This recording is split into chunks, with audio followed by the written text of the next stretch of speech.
Hello everybody. Welcome to my site. This is Come In TV on Air. Thanks for watching this video. Please do not forget to subscribe so that you can be informed anytime I upload a video.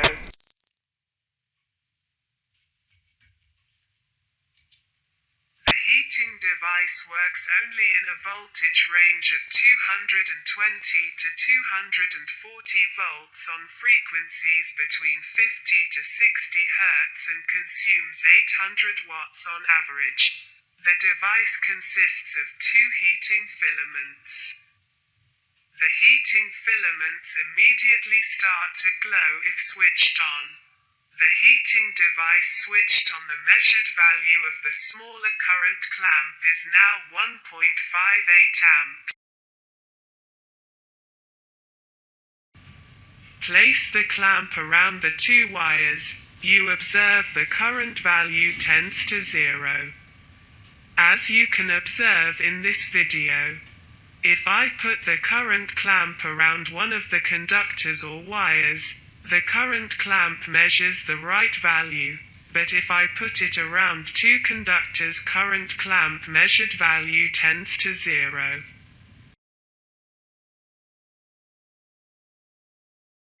The second current clamp records a value of 1.556 amps.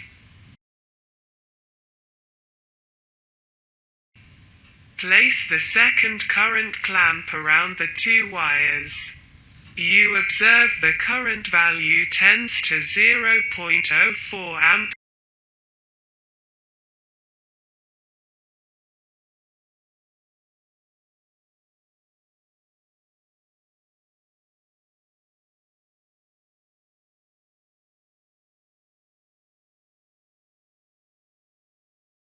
Start the second heating element on the device. You observe a current value of 3.169 amps.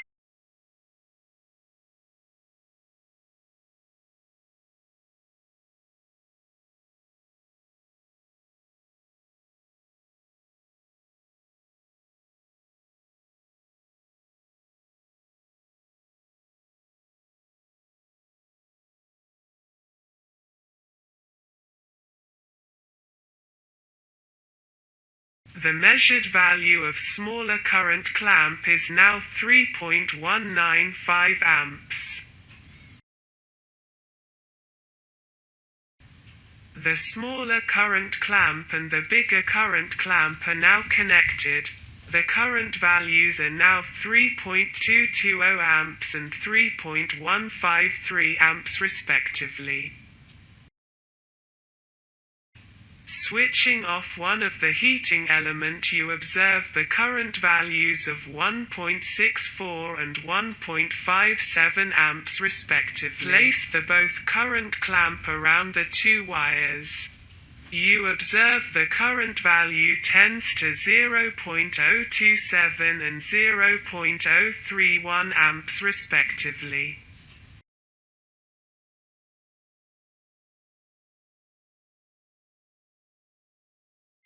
Repeating the same processes for each clamp current, you see that the values are the same just like before.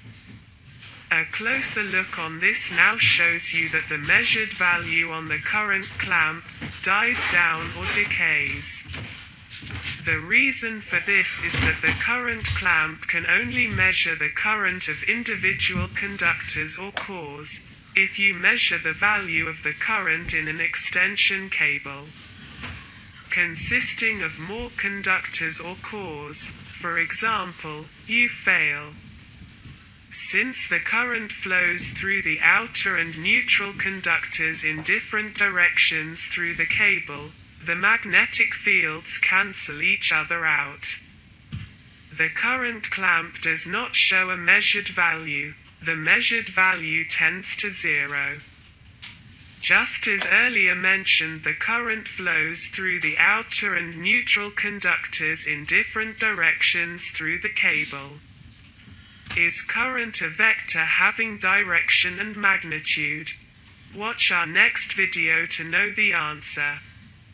Short-time measurements with a multimeter allow maximum values up to between 10 to 20 amps. Because the current to be measured with current clamp does not flow direct through the measuring unit, you can measure current of up to between 300 to 1000 amps. Since very high current flow in vehicles due to the low voltage available, current clamp work well here. Thanks for your attention. Please subscribe so that you can be informed anytime I upload a video, and do not forget to click the like button.